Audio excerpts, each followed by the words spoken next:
Te'n recordes de les cartes que em va escriure el meu iaio? Estic pensant en publicar-les.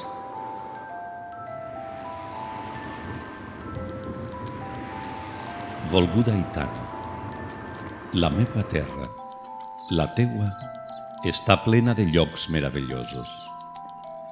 L'objectiu d'estes cartes és, simplement, acostar-te a ells.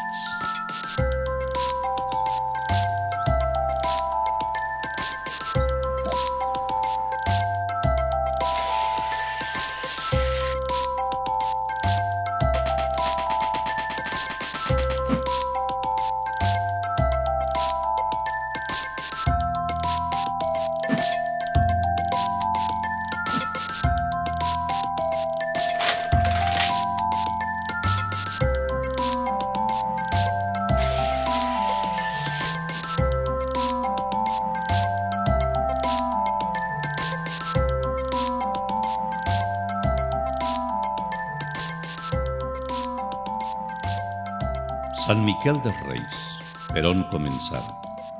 És, sense cap dubte, una obra capdavantera en l'arquitectura valenciana del Renaixement i el seu projecte es pot considerar un seriós precedent del monestir de l'Escorial.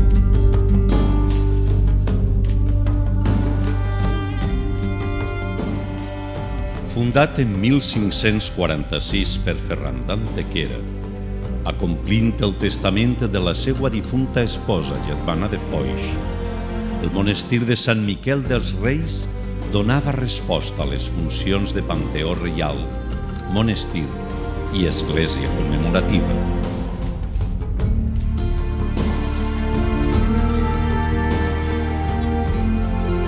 El claustre sud és una de les obres més rellevants que es poden trobar a Sant Miquel dels Reis.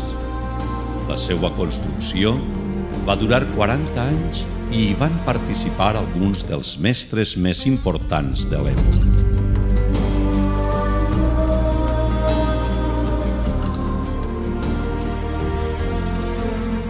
Al voltant del claustre se situaven les dependències on es desenrotllava la vida dels monjos.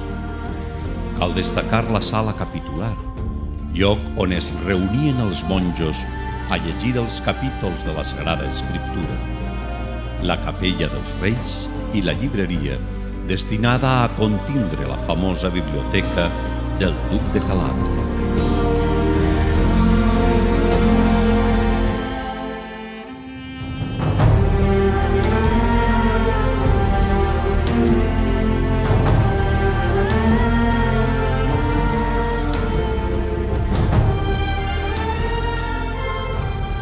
L'any 1623 van començar les obres de la nova església.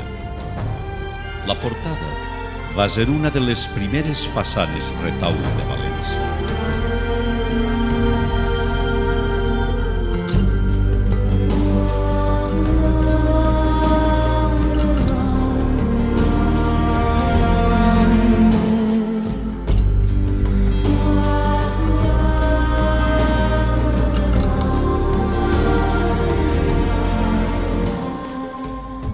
Davall de l'altar major es troba el panteó, on hi ha soterrats els fundadors del monestir, el Duc de Calàbria i Germana de Foix.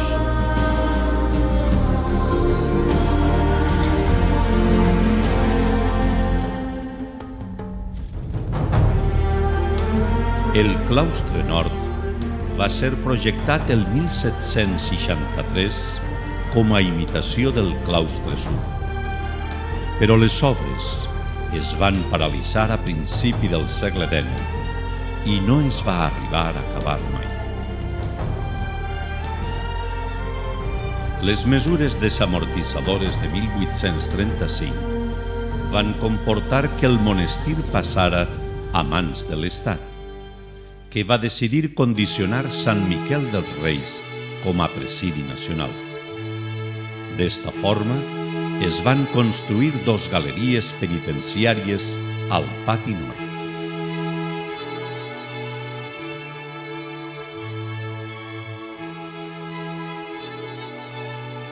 Actualment, el monestir alberga la Biblioteca Autonòmica de la Comunitat Valenciana, recuperant per als valencians un dels episodis més brillants i cults de la seva història i recuperant un patrimoni d'altíssim valor arquitectònic per al seu ús social.